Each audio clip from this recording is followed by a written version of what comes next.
those of us that aren't able to join the live version, we'll have the recorded version. And let me get my screen going.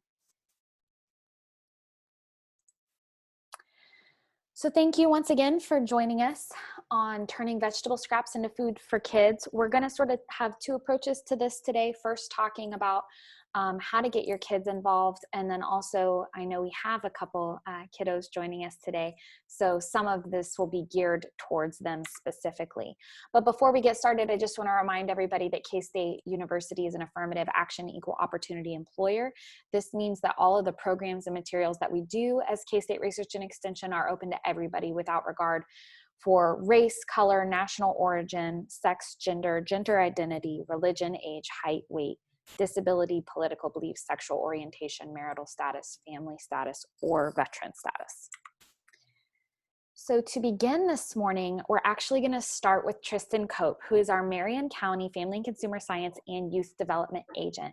And she is going to be talking specifically about gardening with kids. So Tristan, I'll let you take it over and you just let me know when you want me to advance your slides. Perfect. Thank you, Ariel. Welcome all. Like Ariel said, I'm the Marion County Research and Extension Agent for Family and Consumer Sciences and 4-H Youth Development.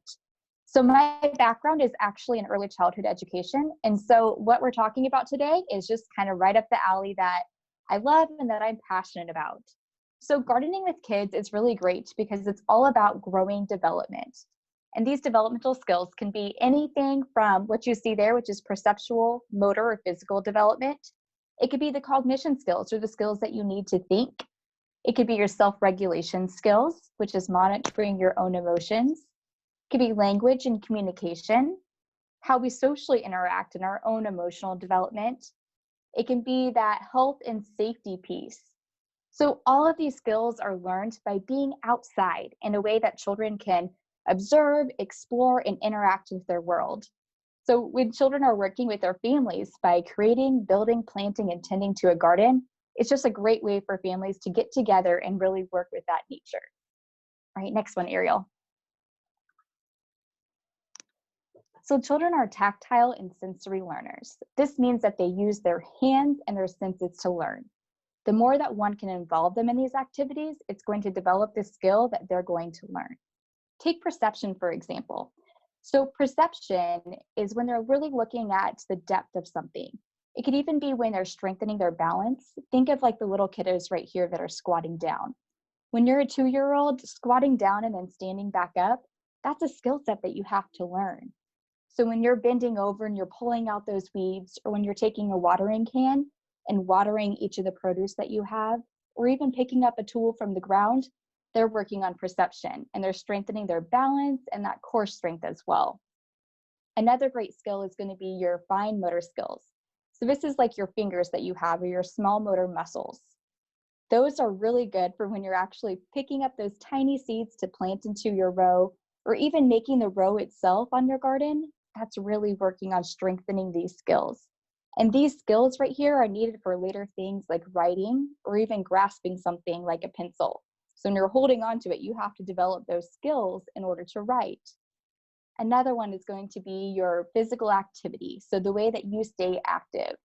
And this is going to be strengthening your motor muscles that you have, which is really great for your older children and a way to keep physically active during the summer and springtime and even into the fall for your gardens.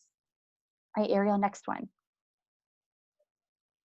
While outside, children have the opportunity to learn more about the wildlife and even the life cycle of plants.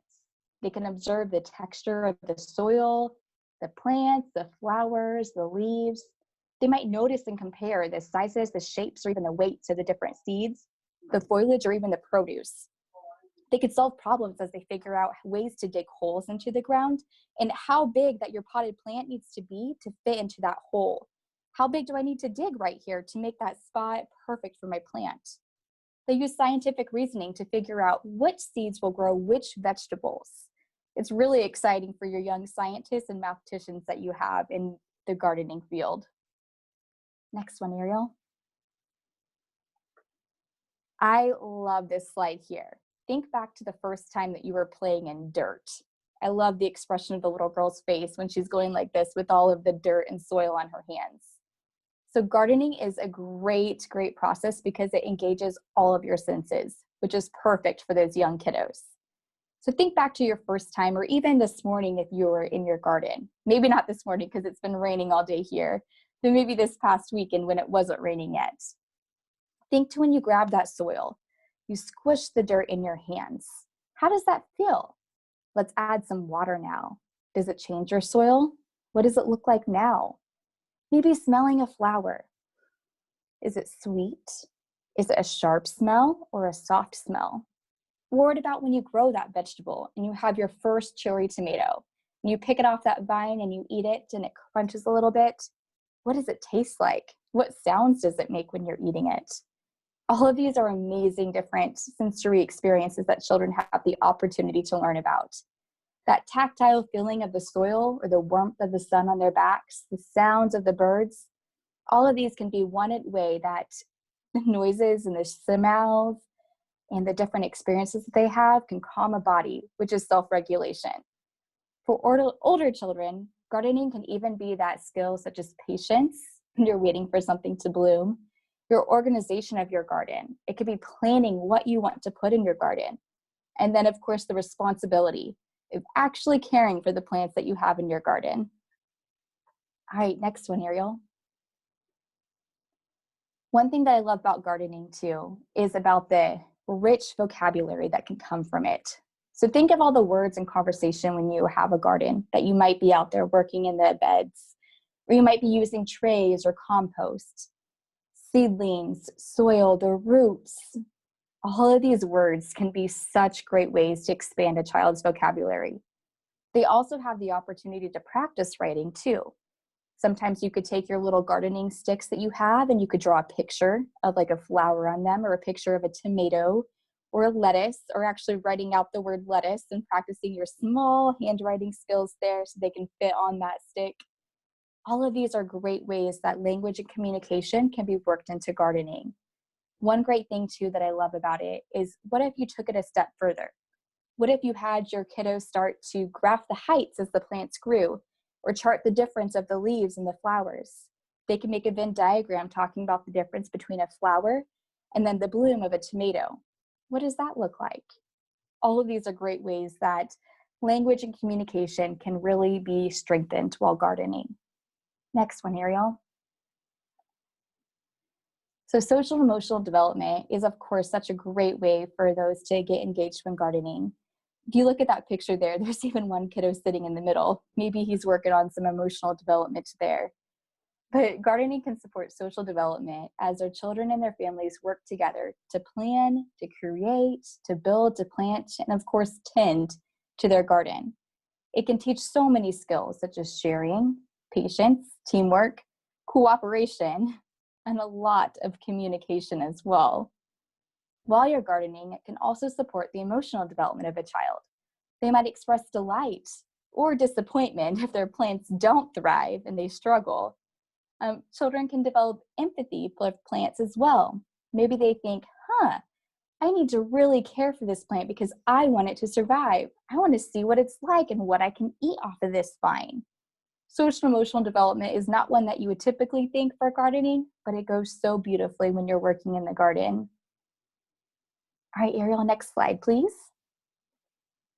And then, of course, we couldn't have gardening without putting in a picture of my plate. So have you ever had a picky eater? I'm sure the answer is yes. If you have not had one, it could be yourself who's a picky eater. So something that gardening does is it can actually help to boost the children's interest in the fruits and vegetables, and maybe give them a little bit of chance to try that because they're proud of the work that they made, because they made that plant. They may not have made it, but they took a big process in actually getting that tomato or even those peas to go from a tiny seed that they had to work and they had to put into the ground, into the soil. And then they pulled the weeds out and they cared for it and they watered it and they watched it grow. And so maybe they might just try to eat some peas now because they had a process in that. They had the chance to actually work with that, and it's their choice that they made that grow. And so that's always exciting when you're working with young children, is when they have the option to actually help in the process of raising something. Gives them a little bit of interest. So you can encourage them maybe to sample a vegetable right off the vine, or even have them help you prepare it in the kitchen. So all in all, when gardening with young kiddos, I think gardening really fosters growing skills and the produce of the garden. I love how they fit beautifully together, and how even the smallest things that you might not be thinking of is actually growing a child's developmental skills that they need later for life. Whether it be working in the garden and growing their handwriting skills by pinching their fingers together so they can put that seed in the ground, or whether it's expanding their vocabulary, learning about words such as compost. What is compost? What does that mean? Can I use that in a sentence later in life? Or is it about your social and emotional development? Is it about working with a team and sharing that watering can, and maybe realizing I can care for something and I want to try that now because I raised it? So all in all, I hope you guys have learned a little bit about gardening with young kiddos. And please let me know if you have any questions, or if you have any ideas on how you can get your kiddos engaged in gardening.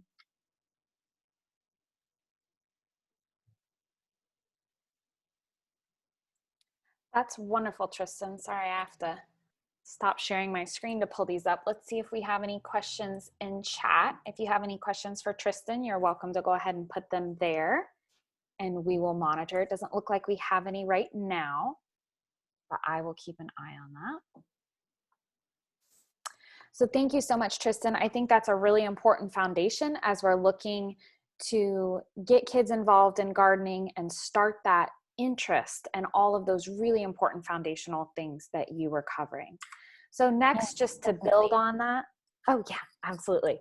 To build on that, we're going to have Cassie Homan, who's the Post Rock District horticulture agent, talk about plant parts, because when we're talking about propagating from vegetable scraps, what's really important to remember is what parts of the plant are actually impacting the propagation. So I'll go ahead and turn it over to Cassie. Yeah, thank you, Ariel. My name is Cassie Holman. I'm the horticulture agent in the Post Rock District, which is 5 counties in north central Kansas.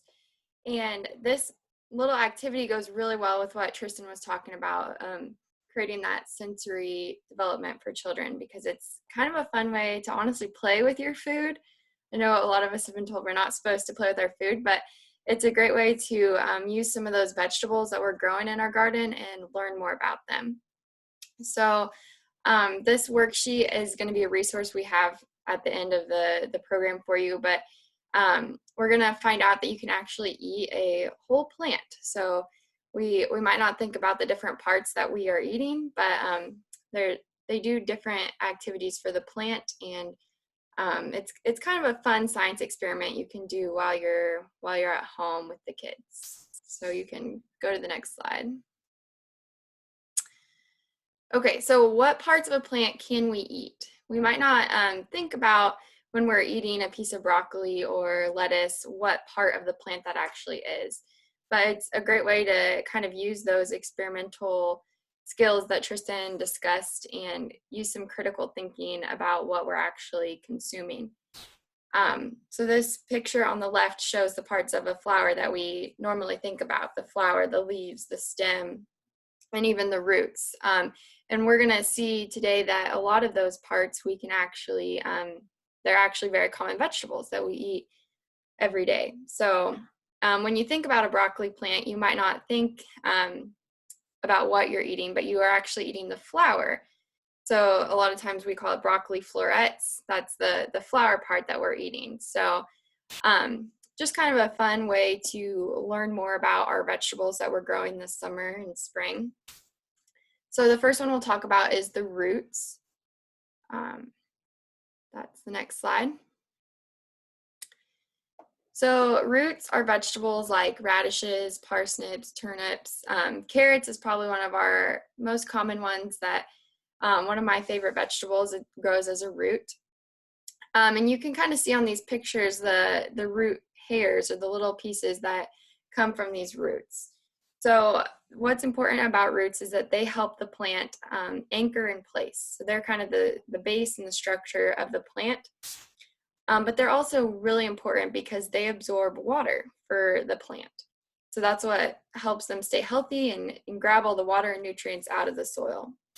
So when we're eating a carrot or a beet or a radish, it is actually the root of a plant. So we can kind of put that at the bottom if we are creating a plant on our worksheet. But those little hairs do really well to grab the nutrients.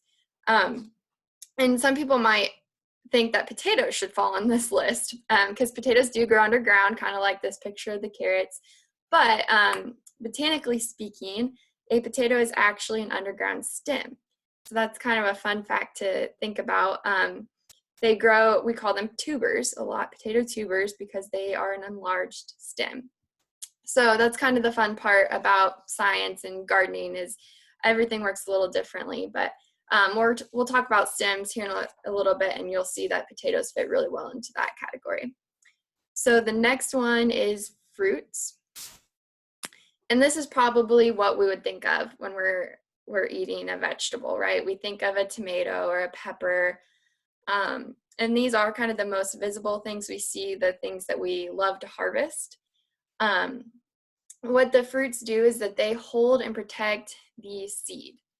So inside of our tomatoes, you've probably cut a tomato open or a pepper and have found the seeds. And they are inside the fruit because that way they're protected from our weather conditions, the crazy wind and storms that we get in Kansas. The fruit helps protect that really important seed.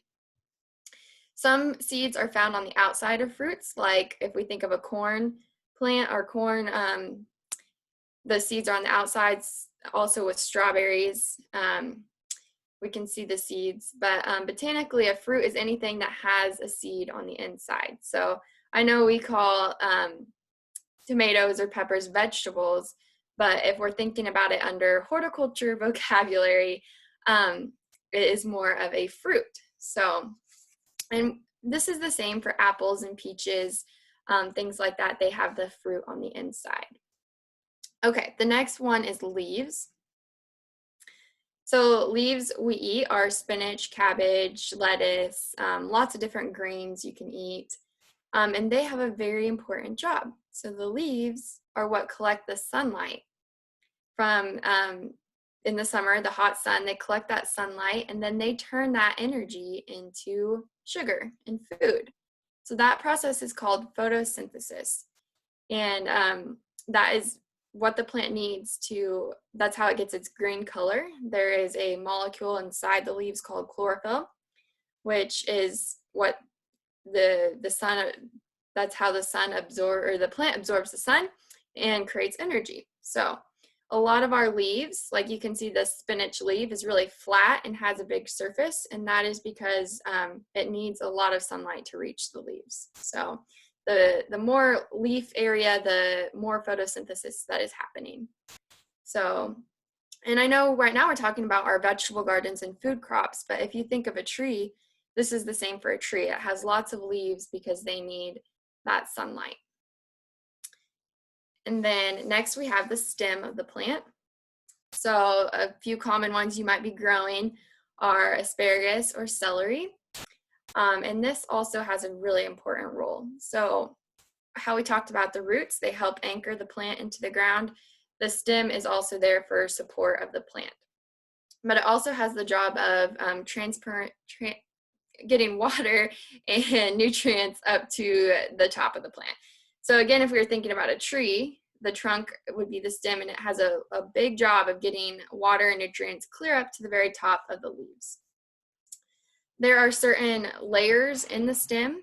One of them is called the cambium layer, and it helps with the plant's growth. So that's how cells can start dividing, and that's how the asparagus is getting taller and taller. So the stems are really important for not only the support of the plant, but also for that nutrients and water. Okay, the next one is flowers. And we kind of talked about broccoli earlier. You're actually eating the flower of the broccoli plant. Same with cauliflower. I put some lavender there. We might not think about eating that a lot, but we do use it in some spices and cooking. So flowers are also important for the plant because that is how pollination happens. So they're needed for the bees and the butterflies to stop by and help get the pollen to the female part of the plant and have pollination happen. So we usually think of flowers as being colorful and they smell good. Like that lavender is a really pretty purple color and it probably smells really good. That's not just for us, even though we enjoy that. That is there to help attract the bees and the butterflies and the birds that will come by and help pollinate the plant.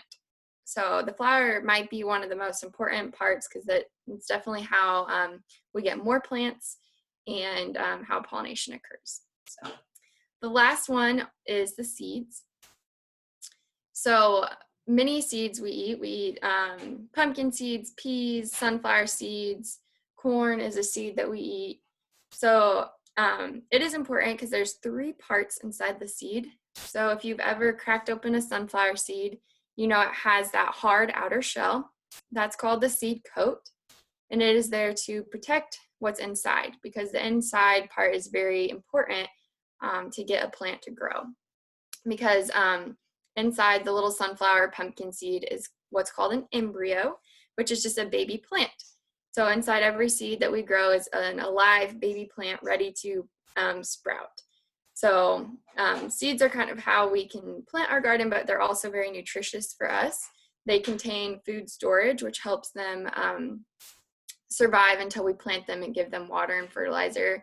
So when we eat sunflower seeds or any kind of nut, it's really healthy and nutritious because of that stored food. Okay, and then the last one, that is some resources. So if you want to do this activity using plants out of your garden, it's a fun way to kind of learn the different parts and kind of think about what we're eating. So there's a few resources there you can use if you decide to do this activity at home. So definitely a fun time to get outside and learn more about the plants you're growing and kind of how they function. Awesome. Thank you so much, Cassie. And the resources that she mentioned, I will send a link to our website where this recording is posted once I'm able to get that uploaded this afternoon. And I will go ahead and have all these wonderful worksheets that she shared with us available on the website. I think that's a really nice component, especially as we're all home a lot of times with kiddos from school, just sort of rounding out that learning. So thank you so much, Cassie. And if you have any questions for her, go ahead and drop that in the chat box. And then the last portion today, we're just going to talk about actually using those vegetable scraps to propagate some vegetables. So I think this is just a really nice way to build on top of getting kids involved, getting kids interested, and then learning those plant parts, which we absolutely need if we want to do propagation using vegetable scraps, and then finally just using those to create some new plants. So there are some really important considerations before we talk about using vegetable scraps to create new plants. The first is diseases, and I mean plant diseases. You're not going to get any human-born diseases doing this. But when we think about, using an old potato that's been on the counter, or maybe some produce from the grocery store that's bruised, and you want to see if you can propagate it, plant diseases are a consideration. A lot of times, even when we purchase seeds or plants from a greenhouse or a seed company, there's always a chance for disease, but especially if these vegetables haven't been given to you with the intent of propagation, there is going to be a higher instance of a potential plant disease. So that's just something to keep in mind. The vigor and the plant quality may also not be as strong as if you purchased seeds from a seed company. But the important thing here is we're just trying to get kids involved in gardening in kind of a different way. I think it's really fun when you take something that maybe is the end of what you cooked for dinner last night and just watch a new plant sprout from it. So you're definitely not going to use this method and get the biggest, tallest, strongest plants, but it can be really cool just to see sort of the process of the plant regenerating itself. It can take up some space to do this, and not necessarily garden space. A lot of times when we're talking about propagating, we're talking about starting out on your kitchen counter. So just make sure that maybe if you have 3 or 4 kids, give them each one plant rather than giving them each one of each kind we're going to talk about today, because potentially that could take up a lot of space in your home. And then food waste is also a really important consideration. You know, I was doing some research for this, and I saw a video of somebody who took a whole bulb onion from the grocery store and they wanted to plant it in their garden. And so they let it sit on their countertop until it sprouted and then went and put the entire bulb back in the garden. Well, there's a couple problems with that horticulturally, because all the plant is going to do is just use up what's in the bulb. So you're not necessarily going to get anything bigger, but you started with a perfectly good onion. And what we really want to think about is our farmers worked really hard to get you that food. So it's never recommended by anybody with K-State Research and Extension that you intentionally waste food in order to propagate. What we're talking about are the things that you were going to throw away or compost anyway, or things that accidentally, like I know I have 2 potatoes right now that I had every intention of eating, but they sort of sprouted before I got there. So we're not recommending that you intentionally try to wait for food to start to sprout, but rather that this is something you can do with it if that does happen. And then the most important thing is just that we're doing this with our kids. So just getting kids involved and having them be part of the process is the most important thing. So Cassie did a great job talking about the parts of a plant and why they're so important. So the first thing we're going to talk about is seed, and which seeds really make the best propagation when you're looking at doing it from home. Avocado, I think, is one of the more famous ones that everybody likes to do. You know, you put the toothpicks in the side and let it sprout. It's really difficult. So I would say if you have older kids or you maybe want a bit of a challenge yourself, avocado is a good one to do. A lot of times you can get that taproot, which is the white root that you see going down, and you can get the shoot. But I have a lot of people, it'll take many years for the avocado tree to fully develop. And so I tend to have people give up on it before it gets to that point. But if you're looking for a long-term project, avocado can be a lot of fun. And maybe your end goal is just to show your kids that the root will come down and some leaves will come out of the top, and then you get rid of the seed after that, because that was sort of the full process that you were trying to illustrate. Tomato can be a really good one, but I would especially encourage you to use tomatoes from your garden, especially if you use heirloom tomatoes for this purpose. Maybe, I know if you're anything like me, the squirrels like to come through and grab a tomato and take a single bite and then leave the tomato in sort of a rude gesture. That can be a great tomato to use to take the seeds from, clean them, let them dry, and then propagate from that. So rather than throwing that tomato in the compost bin, now that the squirrel's taken a bite out of it, that can be a great way to show your kids this is something growing in our garden and we can actually start a new plant from it. Tomatoes from the grocery store can be more difficult to propagate, only because those tomatoes may have been kept in cold storage, or they may be hybrid tomatoes that aren't conducive to propagating from seed. And then pumpkin and squash are probably the easiest and the most fun, I think, because who doesn't leave their pumpkins out on the porch for far too long around Halloween? And if any of you have ever had a full pumpkin that you left on your doorstep and then you go to move it in December and it sort of explodes everywhere, you'll know that pumpkin seeds will grow just about anywhere. They'll grow in your lawn, they'll grow in your compost bin. So they can be a really fun, easy one to start indoors and to watch them grow. And then peppers, everything I said about tomatoes is applicable to peppers as well. They're in that same family. So it would probably be easier to use a pepper that was from your home garden rather than one from the grocery store. When we're looking at plant stems, a lot of times our herbs are really conducive to being propagated by stem.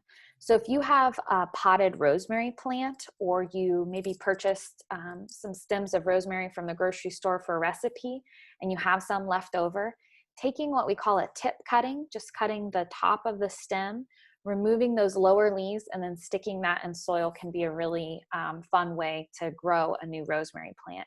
And unlike some of our other propagation methods, you'll actually get a full rosemary plant if you're able to successfully propagate it using that method. And one of the reasons rosemary is more successful is, you can see in the picture, it has a woodier stem. So it's just a little more conducive to propagation because of that woody stem. Roots will actually grow right off of that, and you can grow a new rosemary plant. With some of our softer, leafier greens like basil and cilantro, you can get basil to reroot sometimes in water, doing the same thing as rosemary, just cutting it and removing the leaves, but rather than sticking it in soil, You'd stick it in a glass of water, and if you can give it enough sunlight and sort of baby it, you can get basil to reroot. But both basil and cilantro are going to last for a long time, potentially weeks on your countertop, if you just cut the ends and put them in water. This is one of my favorite things to do, especially with cilantro, because it's so cheap to buy a large bundle of cilantro. And I don't think I have ever bought a bundle of cilantro and used it all in one cooking dish. It's just a lot. So I like to divide it up and cut up a few stems for the tacos or whatever else I'm cooking that night, and put the rest in a cup on the countertop. If your home's particularly warm, you may want to put the cilantro in the fridge, but basil is pretty cold sensitive, so you'd want to keep basil on the countertop if you're trying to hold on to that for a little bit longer.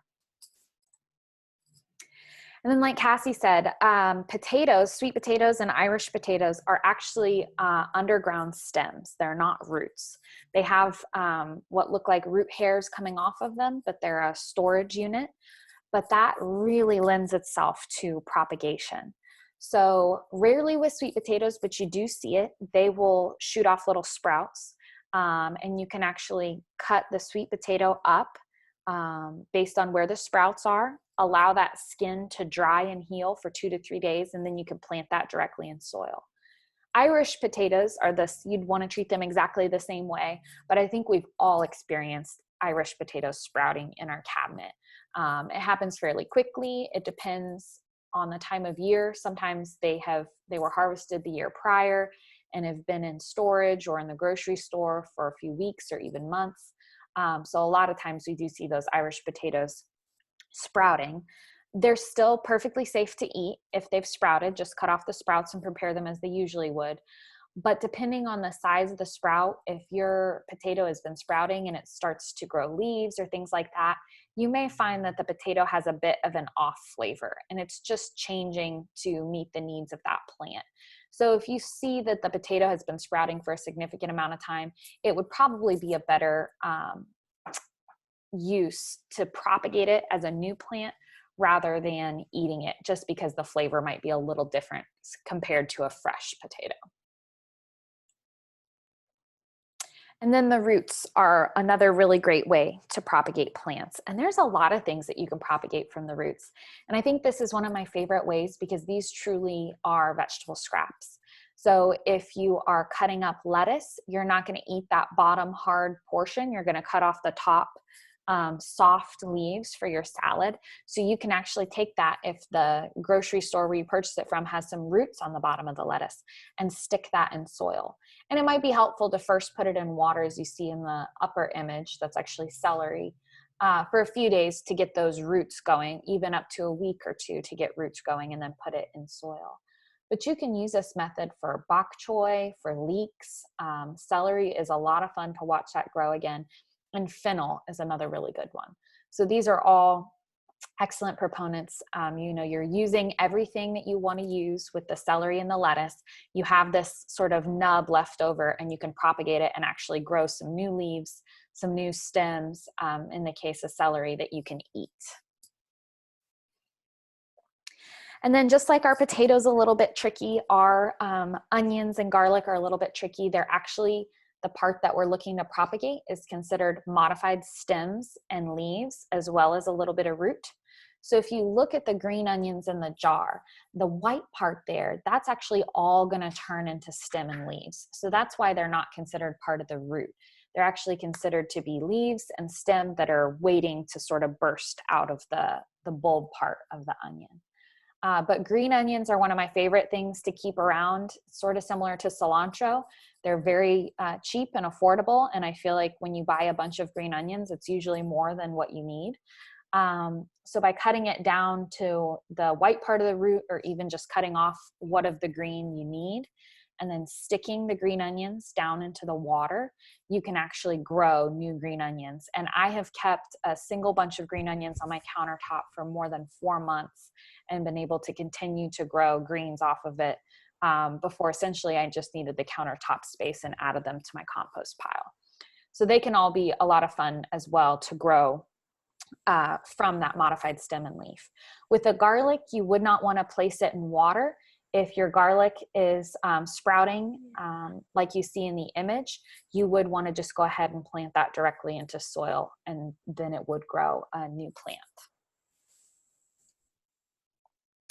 So lastly, just to wrap up, and then we'll take some questions if you have them. I just want to say that, you know, there's no perfect way to do this. This isn't the, as we talked about, sort of the optimal way to start a garden, but it's all about everything that we touched on, just getting kids outside. There's so much powerful research that shows how beneficial, and Tristan talked about so much of it, how beneficial it is just to have kids outside, having them eating vegetables that maybe they help plant or water, having them smell flowers and touch plants. It's all really, really important. So we're so glad that you all could join us today. And we just hope that if you take one thing away today, it's just to get those kids outside and do everything you can to have them connecting with nature. So with that, are there any questions that anyone has? No. No questions? Okay, let me check the chat box. I don't have any there.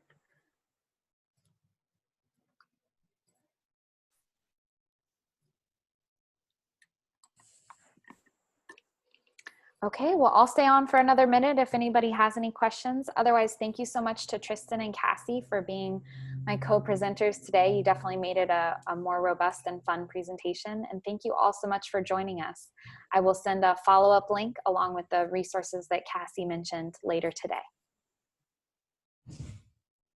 Thanks, everybody.